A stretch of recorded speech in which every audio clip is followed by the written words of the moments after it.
Ararita.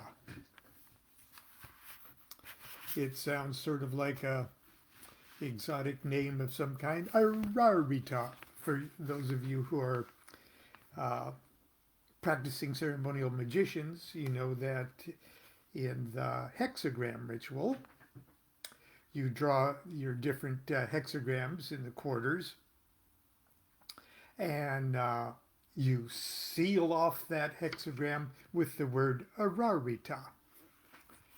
Now we're going to read, or we're going to discuss, Crowley's Liber Ararita, which is, of course, all of his Libers and things are numbered. And Ararita is 813, which is the enumeration if you take the letters Aleph, Resh, Aleph, Resh, Yod, Tav, and Aleph, Ararita. It adds up to 813. He also says it's subfigura 570, and I'm not quite sure what that 570 is about. I confess. I don't know. It's probably something.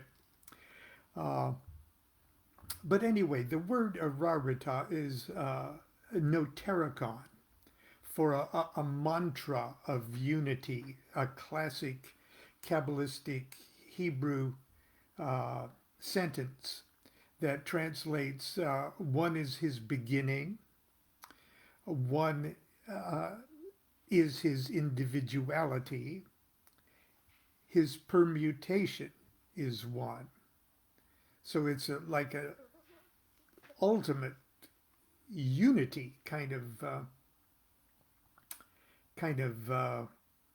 mantra, in the same way as other magical mantras of unity, like the Kul Ahua Allahu Achad Allahu Asamad Lam Yalid Walam Yulad Walam Yakun Lahu Kufuan Achad, or La ilaha illallah Muhammadur Rasulullah. It's a mantra of unity. Anyway, there are, in this short little book, Liber Ararita, which you can find anywhere on the internet, and there's some excellent articles on it too. Please poke around and print yourself out one if you've got the Holy Books of Thelema. It is in there, and it's in other Crowley publications. It's very short. It's just 7 short little column chapters, one for each letter of Ararita. And each of the chapters has 14 lines in it, and they're numbered, but they're numbered 0 through 13. So I guess there's a total of 98 lines in Liber Ararita. But if we don't count the zeros, there's 91, and 91's a big number in Kabbalah.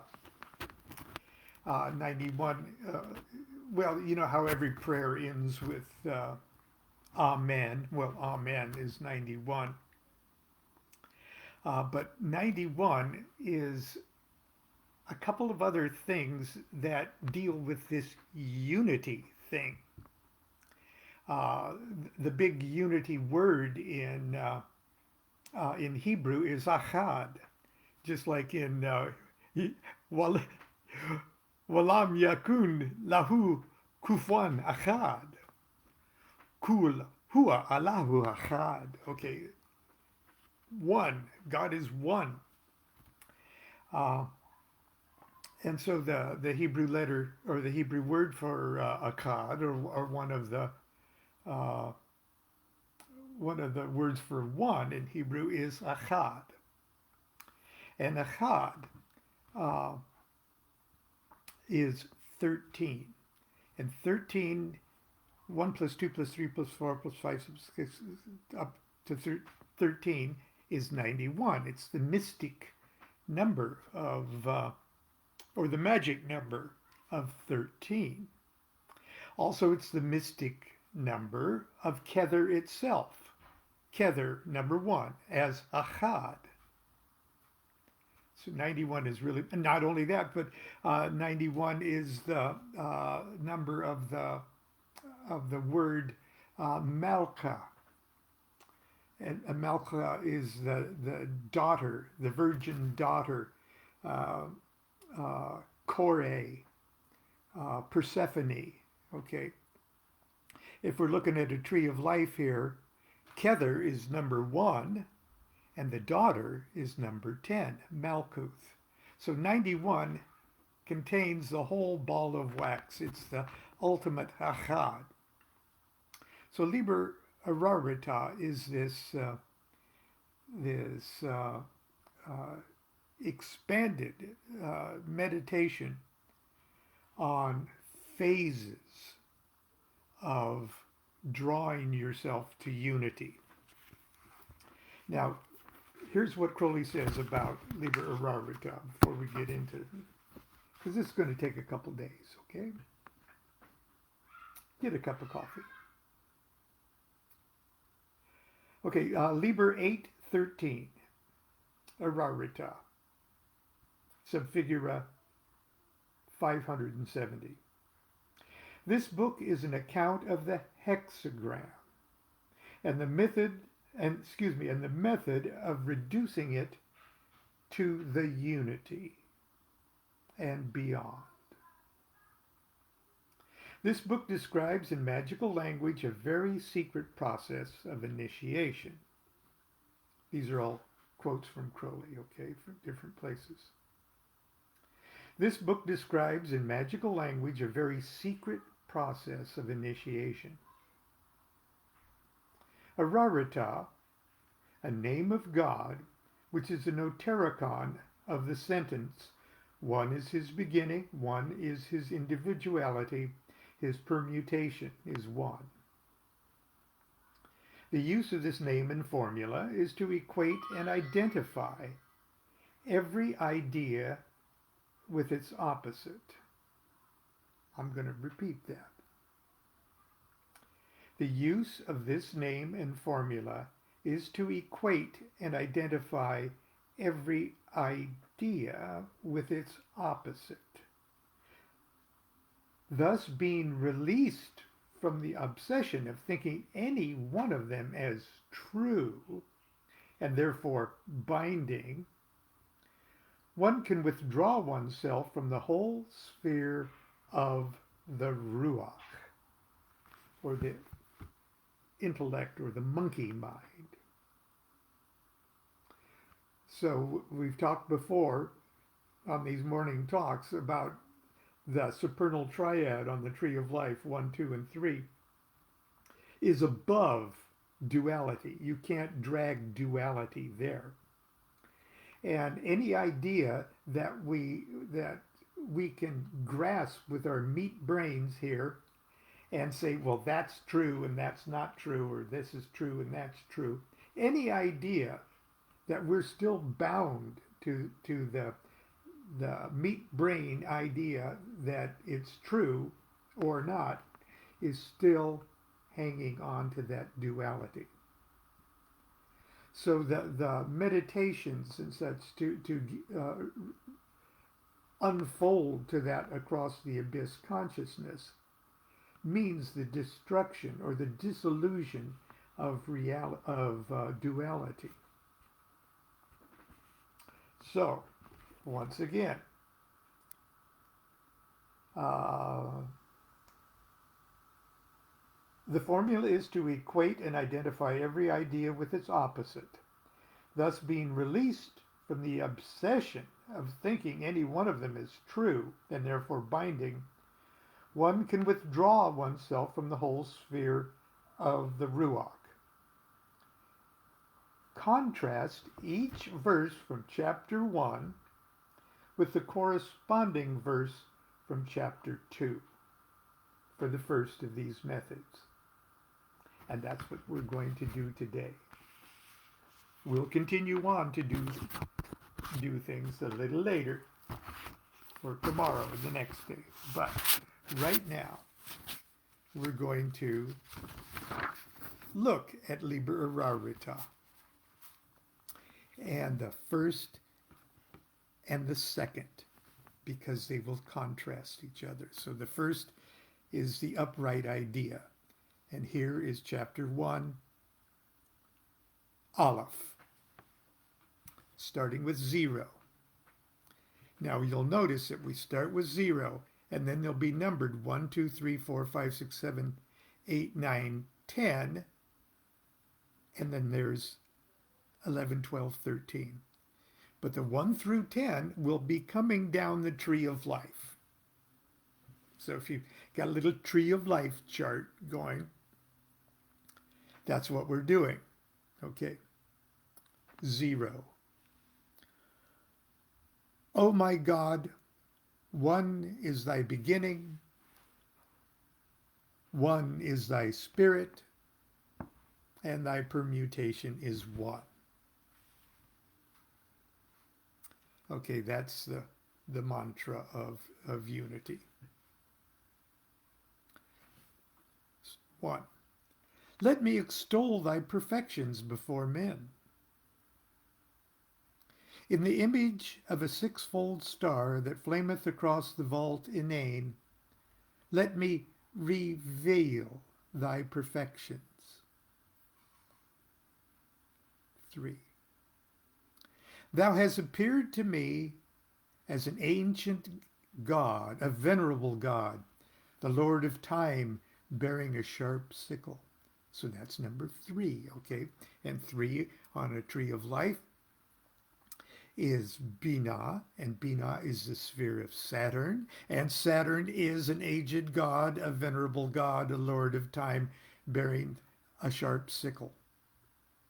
Okay, and as we come down the tree of life, it's going to go Saturn, Jupiter, Mars, Sol, Venus, Mercury, Luna, and Malkuth, Earth. So, in the image of a sixfold star, flameth across the vault of the inane, let me reveal thy perfections. So that was for number 2. Number 3, we get into the planetary spheres, starting with Binah. Thou hast appeared to me as an aged god, venerable god, lord of time, bearing a sharp sickle. 4. Thou hast appeared to me as a jocund and ruddy God, full of majesty, a king, a father in his pride. Jupiter. Thou didst bear the scepter of the universe, crowned with the wheel of the Spirit. 5. Thou hast appeared to me with sword and spear, a warrior God in flaming armor among thine horsemen. 6. Tifereth. Thou hast appeared to me as a young and brilliant God, a God of music and beauty, even as a young God in his strength playing upon the lyre. 7. Venus.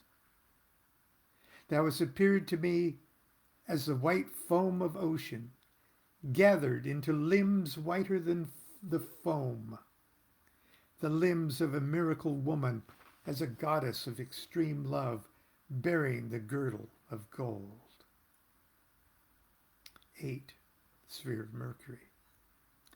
Thou hast appeared to me as a young boy, mischievous and lovely, with thy winged globe and its serpents upon a staff. 9. Luna. Thou hast appeared to me as a huntress among thy dogs, as a goddess virginal, chaste, as a moon among the faded oaks of the wood of years. 10. We reach Malkuth. But I was deceived by none of these. All these I cast aside, crying, "Begone!" So that all these faded from my vision. 11. Also, I wielded together the flaming star, that's the pentagram, and the sixfold star, the hexagram. In the forge of my soul, they brought together the 5 and the 6. And behold, a new star, 418.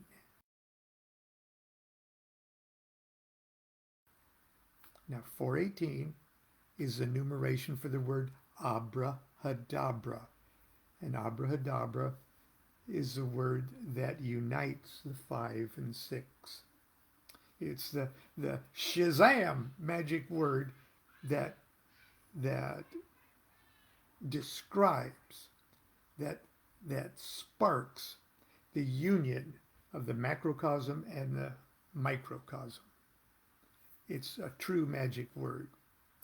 5 of a single letter A and 6 other letters. Abrahadabra. That's the 418 we're talking about. So, number 11. After you, in number 10, you were deceived by none of these and you cast them aside.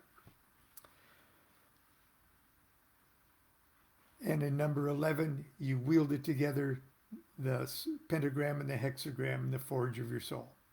A new star, 418, is above these. Yet even so I was not deceived, for the crown has 12 rays, and these 12 rays are one. And number 13 always will say, and these 12 rays are one. Okay. That was the upright idea. You see how we've come down the tree of life, even with the 0 that precedes the tree of life. And then after 10, in 10, we're deceived by none of them and put them aside. Okay, I got this idea, I got this idea, I've got this idea. But away with that idea. I'm going to join my 5 and the 6 together. I'm going to overcome that. And the 12-rayed star. Now you could look at that 12-rayed star. Excuse me for a second while I...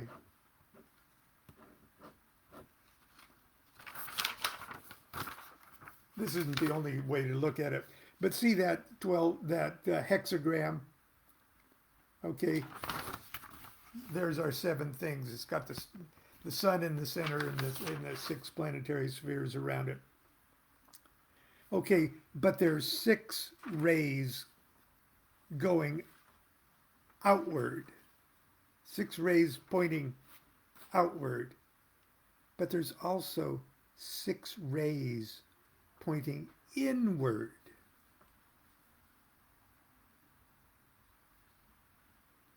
So a hexagram can't be a hexagram without having 6 rays that you can see, and 6 which create 6 rays that you can't. Outward, inward. But that's just one way of looking at those 12 rays, okay?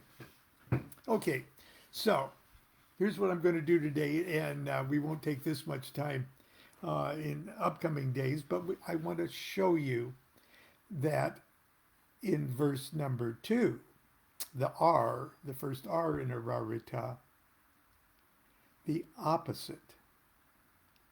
We equate all of this stuff with its opposite so that we can overcome that. Okay, so in the first verse it says, "Oh my God, one is thy beginning, one is thy spirit, and thy permutation is one." And that was the number 0 in the first verse. But the number 0 in the second verse says, Now then I saw these things averse and evil, and they were not even as thou art not. And number one was, let me extol thy perfections before men. But number one in number two says, I saw the twin heads that ever battle against one another, so that all their thought is a confusion. I saw thee in these.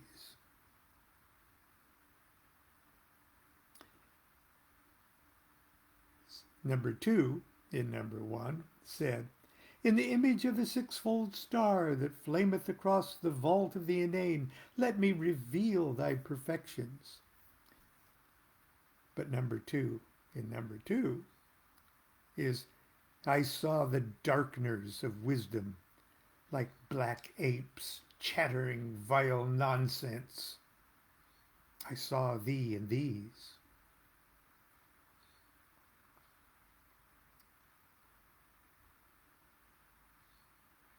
Number three, which was the equivalent of Saturn.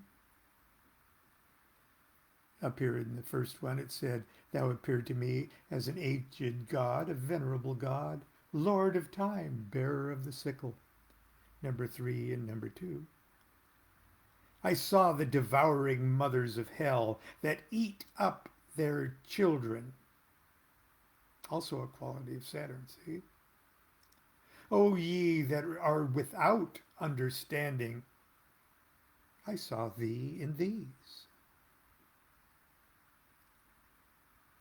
Number four, which in our first one was, thou appeared to me as a jocund and ruddy god, full of majesty, king, a father in his prime. Thou didst bear the scepter of the universe, crowned with the wheel of spirit. But number four here, I saw the merciless and unmajestic like harpies tearing their food. I saw thee in these. Number five, which was the Mars, thou appeared unto me with sword and spear, a warrior god in flaming armor among the horsemen. But number two says, I saw the burning ones, giants like volcanoes, belching out the black vomit of fire and smoke in their fury. I saw thee in these. Number six, which is Tifereth, the sun, and Apollo up here. Thou appeared to me as a young and brilliant god, a god of music and beauty, even as a young god in his strength, playing upon the lyre. And here I saw the petty and quarrelsome, the selfish. They were like men, O Lord. They were even like unto men. I saw thee in these. Seven, which was, thou appeared to me as the white foam of the ocean, this sphere of Venus here, gathered into limbs whiter than the foam, the limbs of a miracle woman, as a goddess of extreme love, bearing the girdle of gold. But in number two, I saw the ravens of death that flew with hoarse cries upon the carrion earth. I saw thee in these. Then the sphere of Mercury, thou appeared to me as a young boy, mischievous and lovely, with thy winged globe and its serpent set upon a staff. I saw the lying spirits like frogs upon the earth, upon the water, and upon the treacherous metal that corrodeth all things and abideth not. I saw thee in these. Then nine, thou appeared to me as a huntress, Diana, a huntress among thy dogs, as a goddess virginal, chaste, as a moon among the faded oaks of the wood of years. But in number two, I saw the obscene ones, bull men linked in the abyss of putrefaction that gnawed each other's tongues for pain. I saw thee in these. And then finally in number 10, when in the first chapter it says, but I was deceived by none of these. All these I cast aside, crying, begone, so that all these faded from my vision. Number 2, I saw the woman, O my God. I beheld the image thereof, even as a lovely shape that concealeth a black monkey, even as a figure that draweth with her hands small images of men down into hell. I saw her from the head to the navel, a woman, from the navel to the feet of her, a man. I saw thee even in her. And in the first one where it says, I wielded together the flaming star and the sixfold star in the forge of my soul, and behold, a new star 418 that is above these. In number 2, for mine was the key word to the closed palace, 418, and mine the reins of the chariot of sphinxes, black and white. But I was not deceived by anything of all these things. Number 12 in our first verse said, yet even so I was not deceived, for the crown has 12 rays. And here it says, for I expanded it by my subtlety into 12 rays of the crown. And both of them say for number 13. And these 12 rays are one. Now, the third chapter will put all of these together. The first was the upright ideas, the second the averse ideas, and the third will be the quintessence of that put those two concepts together. The sort of the solvent coagula. But anyway, that's something we're going to have to pick up tomorrow. So I hope you sort of get the idea of the rhythm of Ararita, and it gets progressively more subtle and personal, and quite frankly more inscrutable as it goes along. But it is a fascinating document, and if you're interested in more of it, Google around on the internet. There are excellent essays on it, and if you've got the Holy Books of Thelema as a textbook, dig into it. But anyway, I got to get on with my day. So continue to be good to yourself and be good to each other. Please get vaccinated if you're not vaccinated already, or get the second one if you haven't had it, or get the third one when you're ready for the booster, and please wear a mask. Things are extremely scary. For all of you up here in Northern California, especially in the Lake Tahoe area, please evacuate when they tell you to evacuate. And for our friends in the South and in New Orleans, our thoughts are with you. This truly is a crazy apocalyptic times we're in, and I really appreciate you being with me every morning. I need it. Do what thou wilt shall be the whole of the law. Love is the law, love under will. See you tomorrow.